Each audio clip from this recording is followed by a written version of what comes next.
শিৱসাগৰত মাৰোৱাৰী যুৱ মঞ্চৰ লগতে অনা অসমীয়া সংগঠনৰ বিৰুদ্ধে সৰব হৈ পৰিছে বীৰ লাচি থানাৰ নেতা শৃংখল চলিহা। তাৰ পাছতে শৃংখল চলিহাৰ বিৰুদ্ধে গোচৰ ৰুজু থানাত। শৃংখল চলিহাৰ বিৰুদ্ধে দিছপুৰ থানাত গোচৰ ৰুজু কৰিলে এজন যুৱকে। শৃংখল চলিহাৰ বিৰুদ্ধে দিছপুৰ থানাত গোচৰ তৰিলে জনৈক গৌৰৱ সোমানী নামৰ ব্যক্তিয়ে। আনহাতে এই সংক্ৰান্তত আলফা স্বাধীনৰ সংবাদ মাধ্যমলৈ এক প্ৰেছ বিবৃতি প্ৰেৰণ কৰে। গোচৰ উঠাই নল'লে অসমৰ পৰিস্থিতি অধিক ভয়ানক হ'ব বুলি মন্তব্য প্ৰকাশ আলফাৰ।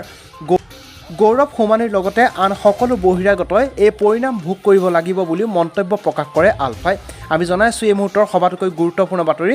শিৱসাগৰত মাৰোৱাৰী যুৱ মঞ্চৰ লগতে অনা অসমীয়া সংগঠনৰ বিৰুদ্ধে সৰব হৈ পৰিছে বীৰ লাচি থানাৰ নেতা শৃংখল চলিহা। তাৰ পাছতে শৃংখল চলিহাৰ বিৰুদ্ধে থানাত গোচৰ তৰা হয়। শৃংখল চলিহাৰ বিৰুদ্ধে দিছপুৰ থানাত গোচৰ ৰুজু কৰিলে এজন যুৱকে। শৃংখল চলিহাৰ বিৰুদ্ধে দিছপুৰ থানাত গোচৰ তৰিলে জনৈক গৌৰৱ সোমানী নামৰ এজন ব্যক্তিয়ে।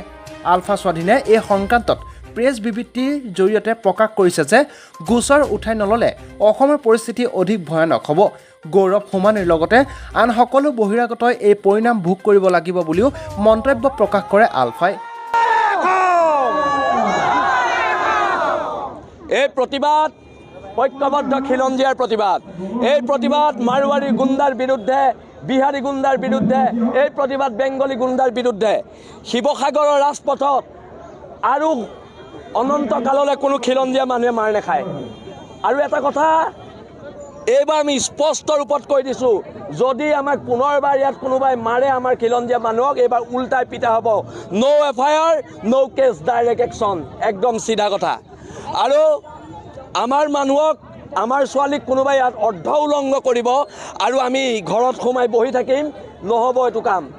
আমি আছোঁ শিৱসাগৰ খিলঞ্জীয়া মানুহ, প্ৰত্যেক মানুহ, দল সংগঠন সকলো ঐক্যবদ্ধ হৈ ওলাই আহিছে আৰু এইটো জাতিৰ বাবে শুভ লক্ষণ। আৰু আমি জীয়া জাতি হয়, মৰে অসম জীয়ে কোন, জীয়ে অসম মৰে কোন। কিন্তু তল পৰি আৰু জীয়াই থকা নহ'ব। হ'ব পাৰোঁ দুখীয়া, আমি তহঁতৰ গোলাম নহয়। আঁঠুকাৰী অধিকাৰ খোজা আমাৰ নিয়ম নহয়, নিয়ম নহয় আৰু নিয়ম নহয়। এইবাৰ চিধা পিটন দিয়া হ'ব যদি আৰু আমাৰ গাত হাত তুলিবলৈ হয়। একদম স্পষ্ট কথা। ধন্যবাদ। জয় আই অসম।